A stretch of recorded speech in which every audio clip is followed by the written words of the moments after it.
অভয়ের মৃত্যুর কথা আমি বলবো না, বলবেন রিপোর্টার শঙ্কু সাহা। কীভাবে মৃত্যুটা হলো একবার একটু ভিডিওটা ভালোভাবে একটু দেখে নিন। 24 থেকে রয়েছে আমি শঙ্কু সাঁতরা। অভয়া হত্যা, অভয়া খুন হয়েছিল, কেন হয়েছিল তার অনেকগুলো কারণ। এক এক সময় এক এক রকম ভাবে তখনকার দিনের সরকার যেরকম মানুষের কাছে পৌঁছে দিয়েছে, সংবাদ মাধ্যমগুলো কিন্তু সেগুলোকে আপনাদের সামনে তুলে ধরেছে। কিন্তু কি রয়েছে, আমি যেখানে দাঁড়িয়ে রয়েছি এটা হচ্ছে কলকাতা বড়বাজারে মেহতা বিল্ডিং, এটা হচ্ছে ওষুধের মার্কেট, পাশে রয়েছে বাগরি মার্কেট।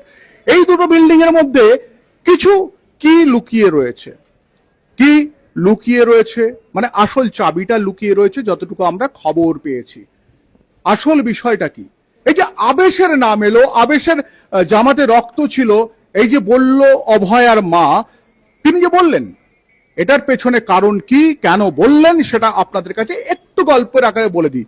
একটা জিনিস মনে রাখবেন, আমাকে যদি বলেন আপনারা এক্ষুনি প্রমাণ নিয়ে আসতে হবে, আমি সত্যি কথা বলছি আপনাদের সামনে কিন্তু সেইভাবে প্রমাণ আপনাদের সামনে দিতে পারবো না, কারণ আমি এমনই একটা গোপন জায়গা থেকে শুনেছি যারা কিন্তু এইটার অনেকটাই জানতো। আমি সেখান থেকে শুনেছি। আবেশকে, আবেশ মমতা বন্দ্যোপাধ্যায়ের ভাই কার্তিক ব্যানার্জি, তার ছেলে। আবেশ একজন ডাক্তার, আবেশ ডাক্তারি পড়েছে, অর্থাৎ এমবিবিএস পড়েছে কোথা থেকে, যাদবপুরে কেপিসি হাসপাতাল থেকে পড়েছে। আবেশ পড়াশোনা সেরকম ভালো ছিল না, এটা কিন্তু আমরা জেনেছি, কিন্তু তাকে 60 লক্ষ টাকা দিয়ে ম্যানেজমেন্ট কোটায় ভর্তি করা হয়েছিল এবং সেই ম্যানেজমেন্ট কোটা থেকে সে 5 বছর ধরে সেখানে এমবিবিএস পড়ে। এমবিবিএস পড়ার পর আবেশ কি করে, ইন্টার্নশিপ করবার জন্য আরজিকর মেডিকেল হাসপাতালে যায়। যখন সে আরজিকর মেডিকেল কলেজ হাসপাতালে ইন্টার্নশিপ করছিল, বুঝতেই পারছেন ওখানকার প্রিন্সিপাল সন্দীপ ঘোষ, তিনি তো আবেশকে অনেকটাই কাছের করে রাখতেন। আবেশের সেখানে কিন্তু অনেকটাই মানে প্রভাব প্রতিপত্তি ছিল। কিন্তু প্রভাব প্রতিপত্তি থাকলে কি হবে, বিষয়টা এখানেই যে হাসপাতালে যে সমস্ত ওষুধ সাপ্লাই হতো, সেই ওষুধগুলো যে সাপ্লাই হতো তার গুণমান নিয়ে কিন্তু বারবার ধরে প্রশ্ন উঠছিল এবং সেই ওষুধগুলো যে যারা সাপ্লাই করত তাদের মধ্যে একজন ছিলেন কিন্তু কার্তিক বন্দ্যোপাধ্যায়। আমরা সূত্র মারফত এটা জেনেছি, কার্তিক বন্দ্যোপাধ্যায় এবং একজন সিং, যার একটি ধাবা রয়েছে, এবং তার ওখানে ইডি রেড হয়েছিল এক সময়। কার্তিক বন্দ্যোপাধ্যায় টাকা নাকি সেই সিংয়ের কাছে খাটতো, আর সেই টাকার একটা বড় অংশ এই বাগরি মার্কেট অথবা মেহতা বিল্ডিং এর একটি দোকানদারের মাধ্যমে খাটতো এবং সেখান থেকেই সেই মেডিসিনগুলো হাসপাতালে যেত। যেই মেডিসিনের এফিকেসি নিয়ে, যেই মেডিসিনের গুণমান সমস্ত কিছু নিয়ে রীতিমতো প্রশ্ন উঠেছিল সেই সময় হাসপাতালে, এবং অভয়া চিকিৎসা করাতে গিয়ে নাকি বারবার জেনেছিলেন যে ওষুধের গুণমান খুবই খারাপ, সেটা নিয়ে নাকি সে সোচ্চার হয়েছিল, আর সেই সোচ্চার হওয়াটাই নাকি তার কাল হয়েছে। আবেশ তখন ওখানে ইন্টার্নশিপ করছে।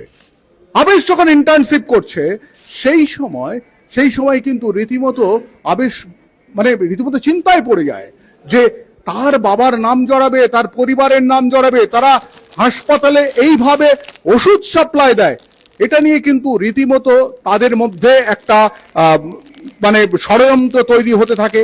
অন্যদিকে সন্দীপ ঘোষ প্রিন্সিপাল ছিলেন, তিনি নাকি কোনো সময় এই অভয়াকে ডেকে বলেছিলেন, তুমি এমডি করছো, তোমার কিন্তু বিপদ হয়ে যাবে, তোমার সার্টিফিকেট পাবে না, তুমি এটার মধ্যে থেকো না।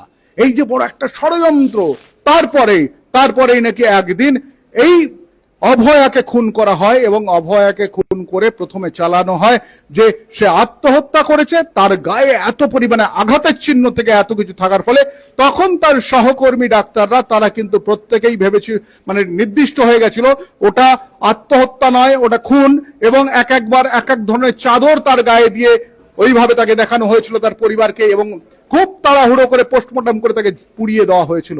এমনকি পরে শোনা যাচ্ছে যে তার ভিসেরাটাও পর্যন্ত ফরেন্সিক ল্যাব থেকে সেটা কিন্তু সরিয়েও পর্যন্ত নাকি বদল করে দেওয়া হয়েছিল।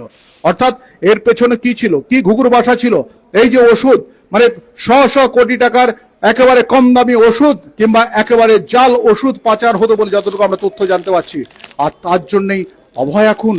এই যে একটা তথ্য সামনে এলো, এই তথ্যটা আমরা আবার বলছি, যেখান থেকে আমরা তথ্য পেয়েছি তিনি হচ্ছেন ওই কার্তিক বাবুর খুব কাছের মানুষ।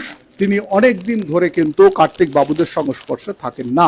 তবে তিনি যখন বলেছিলেন এবং সব ঘটনা বলেছিলেন তখন কিন্তু আমরা চমকে উঠেছিলাম। আমরা এখানে এসেছিলাম একজন ওষুধ দোকানদারের সঙ্গে কথা বলতে, যাকে টার্গেট করা ছিল, তবে তিনি অস্বীকার করেছেন।